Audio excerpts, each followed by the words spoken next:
3분으로 끝내는 청소년 게임 중독 예방.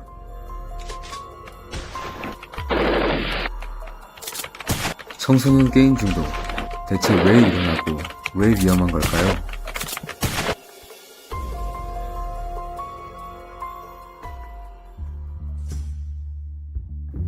여러가지 중독의 종류 속에서 이 게임 중독은 조절되지 않는 게임 이용이나 지나친 컴퓨터와 스마트폰 게임 이용 때문에 일상생활, 가정, 직장, 학교 등에서 행동심리적 문제가 발생하는 질환입니다. 그렇다면 도대체 왜 게임 중독에 빠지게 되는 걸까요? 그건 바로 즉각적으로 결과를 얻을 수 있는 보상성과 항상 할 것이 넘쳐나는 다양한 컨텐츠들 때문입니다. 그래서 게임보다 재미가 없고 어려우며 당장 결과가 나오지 않는 공부보다는 클릭 한 번에 모든 걸 해결할 수 있는 게임에만 눈을 돌릴 수밖에 없습니다. 또한 또래 친구들 사이에서 게임은 하나의 문화이자 경쟁 요소입니다. 그로 인해 게임을 잘하는 친구가 자연스럽게 인기를 얻게 되는 현상도 종종 보입니다. 그 외에도 학업 스트레스, 친구 사이의 문제, 과도한 경쟁으로 인한 부담감 등 현실에서 벗어나기 위한 용도로 게임을 찾게 되는 경우도 많습니다. 이렇게 게임을 다양한 이유로 시작하게 되고 이기면 즐거워서 한 판 더, 지게 되면 아쉬워서 한 판 더. 모두가 경험하는 바와 같이 끝나지 않는 기이한 현상이 시작됩니다. 이 과정에서 자신도 모르게 게임 시간이 늘어나게 되고 점차 게임 중독에 빠지게 됩니다. 결국 게임을 하느라 해야 할 일을 못하게 되고 수업 시간에도 공부 대신 게임이 떠오르며 하루의 일과에 게임이 대부분을 차지하게 되고 밤늦게까지 게임을 하며 쌓인 피로 때문에 다음날 일과에 큰 지장을 주게 됩니다. 그렇다면 이 게임 중독은 어떻게 예방하는 것이 좋을까요? 하나, 게임 외에 다양한 것들을 할 수 있는 환경을 만들어야 합니다. 게임 말고도 다같이 공유하고 즐길 수 있는 건강한 취미생활이 많다는 것을 알려주고 다양한 놀거리에도 관심을 주게 되면 게임과 자연스럽게 멀어지게 됩니다. 둘, 해야 할 일들의 우선순위를 정해야 하고 게임이 주요 일과가 되지 않도록 해야 합니다.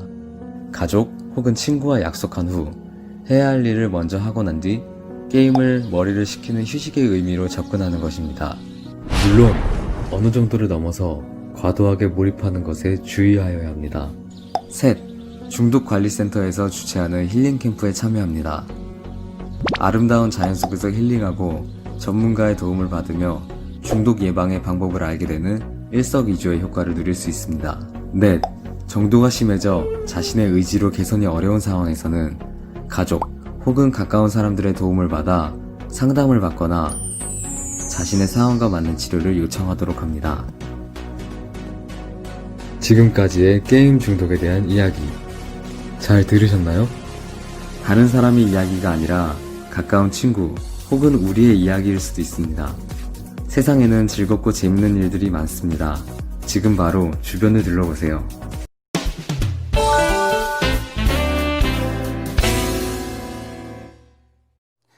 안녕하세요. 오늘 사이버 폭력 강의를 진행하게 될 충북지방경찰청 전영현 경찰관입니다. 만나서 반갑습니다. 오늘은 사이버 폭력에 대해서 알아보도록 하겠습니다. 강의 순서는 사이버 폭력의 정의와 특성들을 알아보고 유형과 사례, 그리고 신고, 처벌 방법까지 순서로 알아보도록 하겠습니다. 사이버 폭력이란 사이버 공간에서 나를 싫어하는 친구들을 괴롭히는 모든 행위를 말합니다. 요즘 스마트폰이나 컴퓨터를 사용하지 않는 친구가 있나요?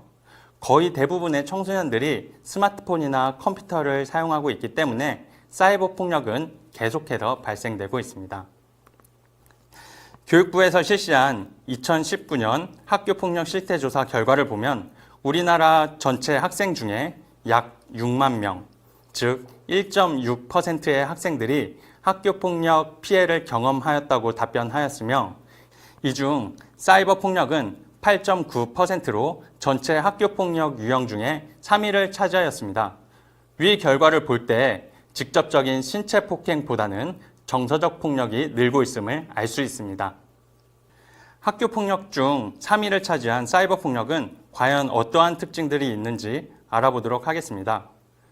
먼저 사이버 공간을 통해서 전파되기 때문에 내가 한국에서 글 하나를 게시하게 되면 전 세계 곳곳에서 동시에 확인할 수 있을 정도로 그 확산 속도가 매우 빠르고, 내가 방금 SNS에 올린 사진을 지구 반대편에 있는 친구가 바로 확인이 가능할 정도로 그 미치는 범위가 굉장히 넓고, 게다가 내가 삭제를 한다고 해도 다른 사람이 이미 복사를 했거나 공유를 했거나 다운을 했다면 내 의지와는 상관없이 계속해서 공유되고 재생산되기 때문에 영원히 삭제하기가 어려울 수 있습니다.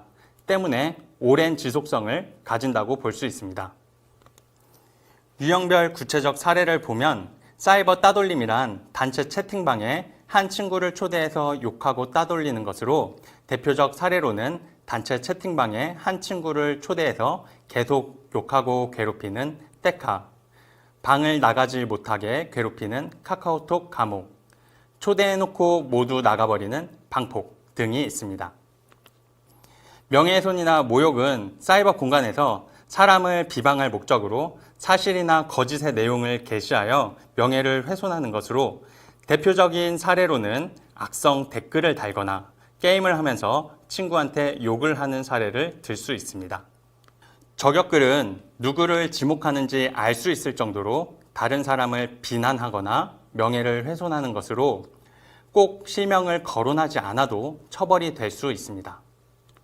사이버 스토킹은 사이버 공간에서 공포감이나 불안감을 주는 글이나 말, 그림이나 사진을 다른 사람에게 계속 전송하는 행위를 말합니다. 최근 기사를 스크랩해 보았는데요. 사이버 폭력은 계속해서 발생되고 있고 가해 학생들의 연령대는 낮아지고 그 행위는 점점 더 폭력적이고 교묘해지고 있습니다. 최근에 이슈된 사건에는 유명 연예인들이 과거 학창시절 학교폭력 가해자였다는 사실이 밝혀지면서 가수를 그만두거나 프로그램에서 하차하는 일을 보셨을 겁니다. 이렇게 어렸을 적에 자신이 저지른 행위들은 결국 밝혀지게 돼 있고, 이러한 행위들은 훗날 자신의 미래에 큰 영향을 미칠 수 있다는 것을 보여주고 있습니다. 사이버 폭력의 피해자가 내가 될 수도 있다. 혹시 여러분들은 생각해 본 적이 있나요? 과연 가해 학생들은 어떠한 이유로 피해 학생들을 괴롭히는 걸까요?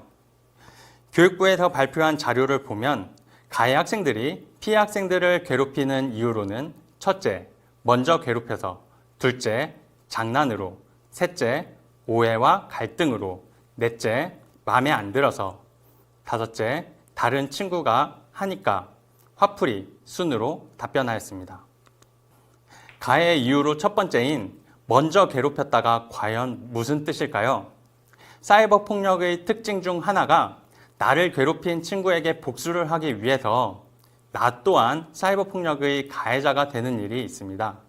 이렇게 사이버 폭력은 가해자가 피해자가 되기도 하고 피해자가 가해자가 되는 일이 발생하고 있습니다. 또한 사이버 폭력은 사이버 공간에만 그 영향을 미친다 라고 오해할 수 있습니다. 하지만 사이버 폭력은 사이버 공간에만 영향을 미치지 않고 현실에서도 그대로 이어집니다. 즉, 우리 학교 교실에서도 그대로 이어진다는 것입니다. 모든 행동에는 책임이 따르겠죠? 사이버 폭력의 처벌 조항을 알아보도록 하겠습니다.